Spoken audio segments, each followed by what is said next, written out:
धम्मात नैतिक आचरण, मानसिक शिस्त म्हणजे शील आणि समाधी आणि शहाणपण म्हणजे प्रज्ञा यावर भर दिला जातो.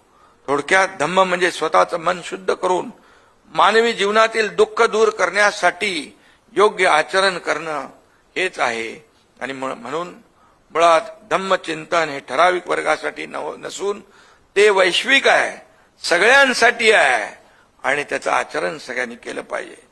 ज्यांना ज्यांना विश्वाचं कल्याण व्हावं वाटतं, जगात शांतता नांदावी असं वाटतं, अशा सर्वांसाठीच ही आजची धम्म परिषद महत्वाची आहे असं मी या ठिकाणी सांगू इच्छितो. आणि म्हणून आज जगभरातील शांतता आणि स्थैर्य धोक्यात आहे. आपण पाहतोय कुठे इराण, इस्रायल, अमेरिकेचं युद्ध सुरू आहे, सीमांवर तणाव आहे, निरपराध नागरिकांचं जीवन उद्ध्वस्त होत आहे. वाईट याचं वाटतं, लहान लहान मुलांचे देखील बळी जात आहेत. आपण मानवता विसरून चाललो आहोत. युद्धाच्या झळा संपूर्ण जगाला सोसाव्या लागतात. अशा काळात भगवान गौतम बुद्धांची शिकवणच जगाला वाचवू शकते. काय म्हणाले होते भगवान बुद्ध? द्वेषाला द्वेषाने संपवता येत नाही, प्रेमानेच तो शांत होतो. ही भगवान गौतम बुद्धांची शिकवण आहे.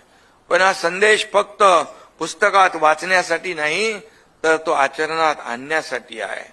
आणि म्हणून महाराष्ट्राच्या भूमीवरून संत परंपरेच्या या पवित्र वारशातून आपण जगाला एक ठाम संदेश देऊया. जगाला युद्ध नको, बुद्ध हवा.